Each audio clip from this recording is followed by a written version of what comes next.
Hola, mi nombre es Josiane Velázquez, soy estudiante de Ciencia Política de la UNAD y hoy vamos a hablar de participación, poder y pensamiento político.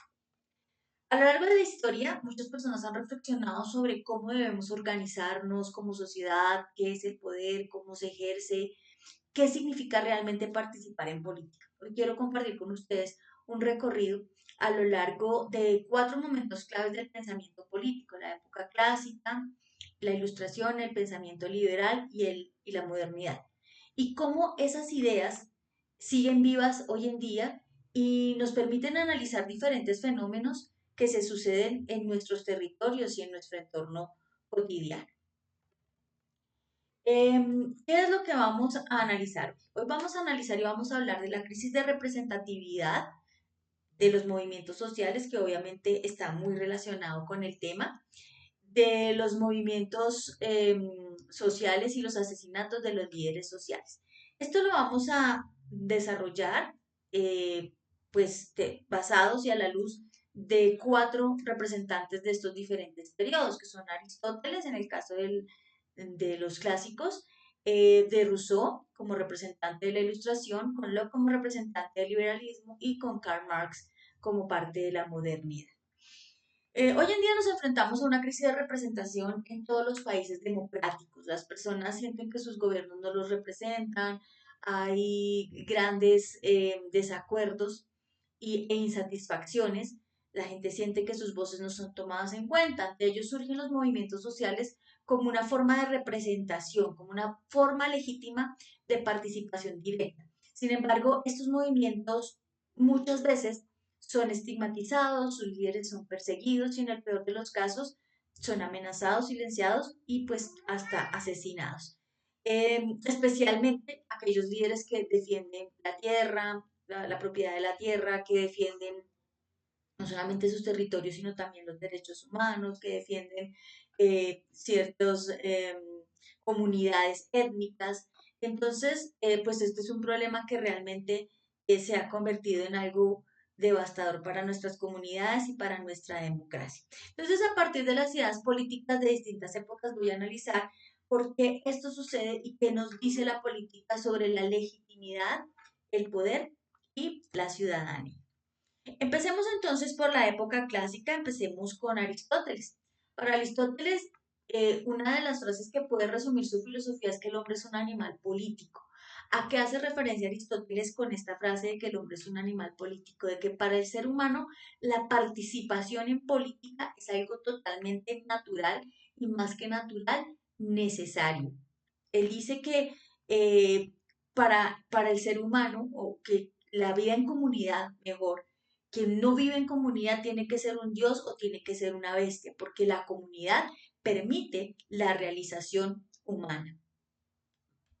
En su visión, la polis no solamente es un espacio físico, sino que es además un lugar donde el ciudadano se forma y contribuye al bien común. Aquí empezamos a trabajar este concepto del bien común, que lo vamos a ver, pues obviamente a lo largo de los otros pensadores de la misma manera.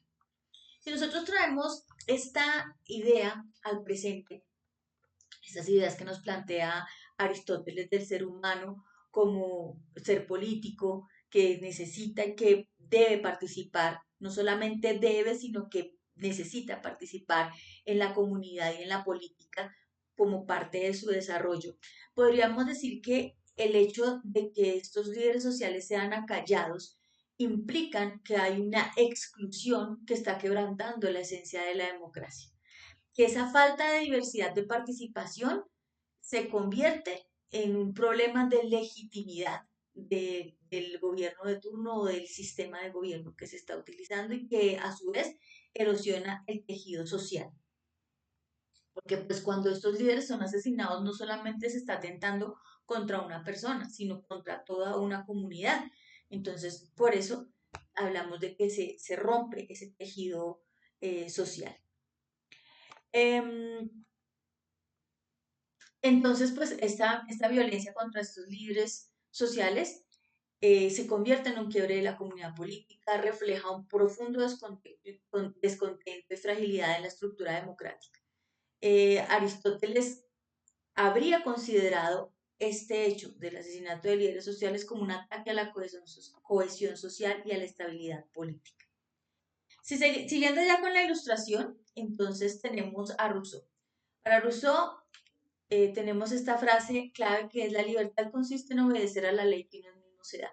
Como contractualista, esta frase significa que los mismos gobernados que están cediendo sus derechos para obtener esa protección del Estado, ellos mismos son los que están dándose sus leyes. Entonces es obedecer a la ley que uno mismo se da. Jean-Jacques Rousseau entonces propone esto, que básicamente el poder legítimo nace de un contrato social en el cual cada individuo cede parte de su libertad natural a cambio de la libertad civil que está siendo protegida por la ley. Y que esta soberanía reside en el pueblo, no reside en un rey o en un grupo privilegiado. O sea, esa soberanía además se manifiesta a través de la voluntad general. Miren cómo en Aristóteles estamos hablando del bien común y aquí hablamos de la voluntad general, que son unos conceptos que están pues obviamente muy ligados. La soberanía popular entonces para Rousseau reside obviamente en el pueblo, implica que el poder político debe emanar de la voluntad colectiva, el constituyente primario que es el pueblo, garantizando así que esas decisiones reflejen los intereses de la ciudadanía, es decir, el bien común. El contrato social, según Rousseau, entonces establece la base de la convivencia política. La voluntad general que surge de un consenso colectivo debe guiar la acción del Estado, favoreciendo la libertad y la igualdad entre los ciudadanos. Entonces, cuando hablamos de los movimientos sociales son una forma de expresión ciudadana, son una manifestación de esa voluntad popular y representan obviamente los derechos de los ciudadanos. Entonces, Rousseau conecta estos movimientos con la esencia de la democracia participativa y con su legitimidad. Pasando a los pensadores liberales, entonces tenemos a John Locke, donde no hay ley, no hay libertad. Entonces, tenemos que estos pensadores liberales básicamente eh, propugnaban porque el Estado debería garantizar la vida, la libertad y la propiedad privada. Entonces, ese es el objetivo del Estado: garantizar vida, libertad y propiedad privada. Y que al no hacerlo, pues obviamente se perdía la legitimidad. Cuando nosotros estamos hablando de que los ciudadanos no tienen, en este caso los líderes sociales, no tienen garantías sobre sus vidas, que es pues el derecho fundamental, el derecho básico, pues estaríamos diciendo que en este caso el Estado está fallando en su parte del contrato, no está cumpliendo con su parte del contrato. Es una violación a ese contrato político. Porque si quienes defienden causas colectivas, ¿no? En este caso el bien común, son asesinados, pues el Estado falla en su deber más básico, que es proteger la vida. Entonces, esto debilita profundamente la confianza pública en las instituciones. La participación libre es fundamental para la legitimidad del gobierno. Entonces, sin la inclusión de todas las voces, en este caso las de los líderes sociales, el sistema democrático pierde su esencia y se convierte en una forma opresiva de control. Es decir, en vez de garantizar la libertad, se está volviendo una forma de opresión. Ya hablando de la modernidad, entonces tenemos a Carlos Marx. Karl Marx hablaba de que la historia es la historia de la lucha de clases. Para Marx, el Estado responde a intereses de clase y quienes desafían ese sistema son reprimidos. Para él tenemos siempre que está la clase dominante y está la clase trabajadora, donde lo que gana uno lo pierde el otro. Es decir, aquí es una lucha constante donde lo que, por ejemplo, gana el trabajador, pues lo va a perder la clase dominante. Entonces, él plantea que el Estado siempre va a estar del lado de la clase dominante y que va a ser usado como un instrumento de opresión de clase y que siempre va a perpetuar esas desigualdades. Esa crítica de Marx es una crítica radical sobre el Estado, donde pues el Estado en su forma capitalista básicamente está actuando como un aparato de control que pues va a buscar mantener esas desigualdades.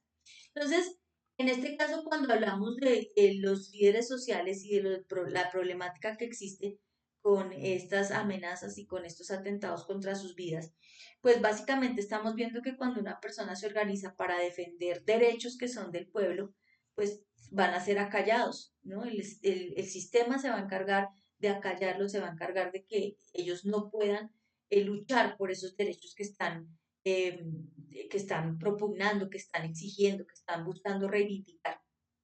Entonces, pues, básicamente no se permite que ejerzan su derecho a esa participación. Entonces, en muchos contextos la respuesta no es el diálogo, no es aceptado, pues, este, esta participación de ellos, sino que son acallados de formas violentas con el fin de mantener el estatus quo del sistema, ¿no? Que es lo que hablaba Marx. Entonces, él sostiene que el Estado es una construcción que siempre va a favorecer a la clase dominante, va a mantener el control y la presión sobre la clase trabajadora y que esta dinámica perpetúa la desigualdad y dificulta la libertad política real para todos. Y que esa lucha de clases es necesaria y es importante para poder transformar las estructuras de poder. Cuando se silencian a los defensores del bien común, aquí nuevamente tenemos este concepto de bien común. Básicamente lo que se está haciendo es eso, mantener ese statu quo, limitar la participación democrática y el cambio estructural.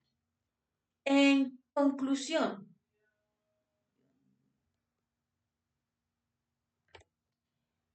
básicamente podríamos decir que las ideas políticas no son cosa del pasado, son herramientas para el presente que nos permiten entender desde los diferentes análisis y desde diferentes perspectivas, desde diferentes contextos, desde diferentes puntos de vista, nos permiten pensar, nos permiten analizar y nos permiten reestructurar y volver a crear eh, cosas nuevas, nos permiten entender cuáles son nuestros derechos, fundamentalmente cómo todas estas ideas políticas se han cimentado en esa idea del bien común, de cómo tenemos que trabajar como sociedad para que todos esos derechos que tenemos como ciudadanos pues sean respetados y sean reivindicados en muchos casos. Esos asesinatos sistemáticos de los líderes sociales no son hechos aislados. Básicamente nos están mostrando que hay un modelo que por esencia ha estado polarizado, que no soporta la diferencia y que siempre trata de eliminar al que opina diferente o al que hace oposición. Y tercera conclusión, pensar políticamente no solamente es conocer las teorías políticas, sino tener esa capacidad de usarlas como instrumentos críticos que nos permitan leer el presente, analizarlo y cambiarlo. Es muy importante también tener claro que vivimos en una época en la que muchas democracias parecen agotadas. Cuando vamos a las urnas, cuando votamos, realmente no nos sentimos representados. Hay muchas formas de protesta que son silenciadas cuando se hacen diferentes manifestaciones, marchas y diferentes tipos de protestas, pues se trata de silenciar. Entonces, bueno, a lo largo de este video recorrimos algunas ideas fundamentales de la historia del pensamiento político. Aristóteles nos recordó que participar en lo público no es solo un derecho, sino es un deber para realizarnos como seres humanos. Rousseau nos planteó que el poder es legítimo solamente si nace del consentimiento de todos. Locke, pues también nos mostró cómo el Estado solamente tiene sentido si protege la vida, la libertad y la propiedad de sus ciudadanos. Y Marx nos mostró cómo el Estado puede volverse un instrumento de dominación. Entonces, pues es interesante ver todos estos análisis y estos diferentes puntos de vista porque esto nos permite conocer mejor las diferentes posturas, ser más tolerantes, tener una visión más amplia y poder analizar de una forma más profunda el Estado y la política y la forma en la cual nosotros podemos participar y podemos cambiar la forma en la cual se hace política. Entonces, básicamente, pues es una invitación para que repensemos, para que analicemos, para que veamos otras posturas y seamos más tolerantes y consideremos otras posiciones no tan extremas, no tan polarizadas, sino que podamos lograr un consenso entre las diferentes posiciones que podemos llegar a conocer. Muchas gracias por su atención. Feliz noche.